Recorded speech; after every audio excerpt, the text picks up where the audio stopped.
The man discovered a piece of gold in the desert. He immediately looked at his companion in the distance. After hesitating for a moment, he still decided to tell him about the discovery. The companion took out a lighter to test the material. The gold did not change at all when burned. They exchanged a look full of excitement and immediately picked up tools to start digging. The gold veins seemed to keep expanding as they dug. They dug for a long time but could not find the bottom. They brought a rope and tried to pull the gold out with a vehicle, but the rope broke quickly. It seemed like a large portion was still buried underground. They shouted with excitement, but a new problem appeared: how to transport the gold. They decided one would go find an excavator. The round trip would take at least 5 days, but neither wanted to leave. The companion said he had wilderness experience and should stay. I think I'll stay with the gold.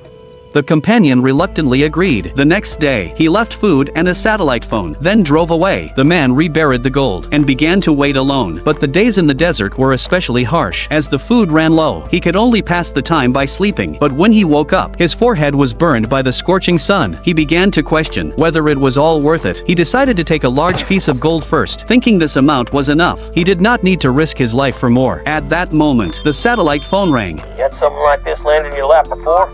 No. Just stay with the gold. I'll be there as soon as I can. And the man persisted for another day. On the second day, there was no food or water left. He could barely hold on, but unexpectedly, a woman discovered his secret.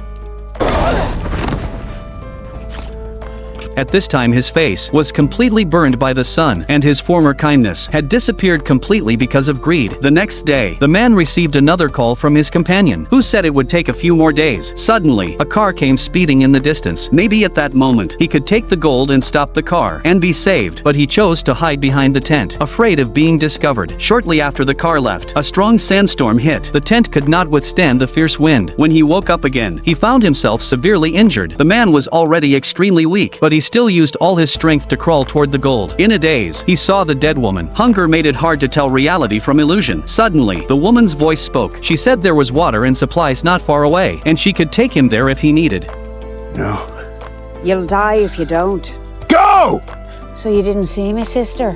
After the woman left, more and more wild dogs gathered around him, attacking him from all sides. At this moment, he had no strength to resist. Not far away, someone watched everything quietly with binoculars. Only then did the man realize the truth, but it was already too late. The poor man had been betrayed by his companion. As the sky darkened, the companion drove the excavator, heading toward the gold. Now, all the gold belonged to him.